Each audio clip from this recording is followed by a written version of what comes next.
Assalamualaikum warahmatullahi wabarakatuh. Sahabat Haqqa Tuqatih. Betul, kita hari ini memang kemudian dalam kesulitan hidup. Lalu, apakah dengan kesulitan itu kita akan bertahan dengan sikap-sikap membiarkan? Dengan bahasa lain, sabar tapi tidak produktif. Dalam Islam, bicara sabar, sabar yang dimaksud adalah sabar produktif. Bagaimana sabar produktif? Ketika kita kemudian menghadapi persoalan hidup, persoalan ini jelas menghantarkan kita pada susahnya menjalani kehidupan, sulitnya menggapai yang kita cita-citakan. Tapi tetap proses itu harus kita tempuh dan kita jalani. Kenapa? Karena dengan proseslah nilai-nilai kepatuhan itu dinilai oleh Allah SWT. Kenapa? Karena dengan proseslah kita tahu bahwa kita ini sedang menuju kepatuhan kepada Allah SWT, ketaatan kepada Allah Ta'ala atau bukan. Misalnya, di antara kita sama-sama bekerja. Ada yang sebagai petani, ada yang kemudian sebagai pegawai, ada yang kemudian sebagai guru dan sebagainya. Tapi kemudian dalam proses-proses menjalani aktivitas tadi, dalam rangka apa kemudian dia melakukan?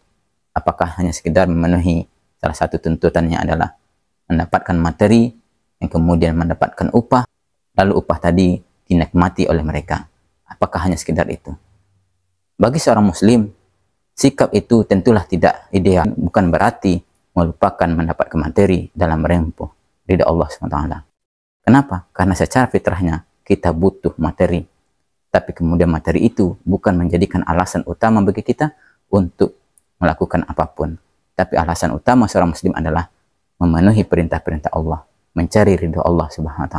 Bagaimana mampu kita selain mendapatkan materi di dunia, tapi di akhirat pun kita mendapatkan pahala ridha Allah SWT, yang kelak menjadi alasan bagi Allah kita layak disebut hamba yang kemudian mendapati surga atau tidak. Disinilah pentingnya perbedaan sikap kita. Orang yang kemudian hanya mencintai dunia untuk dunia, tapi tidak menjadikan dunia itu ladang menuju akhirat. Seorang muslim tentu tidak demikian.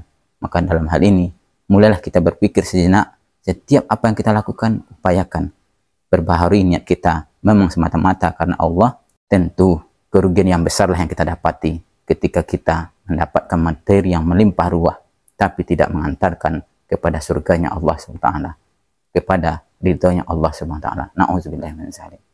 Maka dalam hal ini, berpikirlah, sudahkah kita meluruskan niat kita, sehingga niat tadi memang atas dasar kesadaran hubungan kita dengan Allah SWT. Sahabat Haqqa Tuqatih, mudah-mudahan ini memberi manfaat buat kita bersama. Assalamualaikum warahmatullahi wabarakatuh.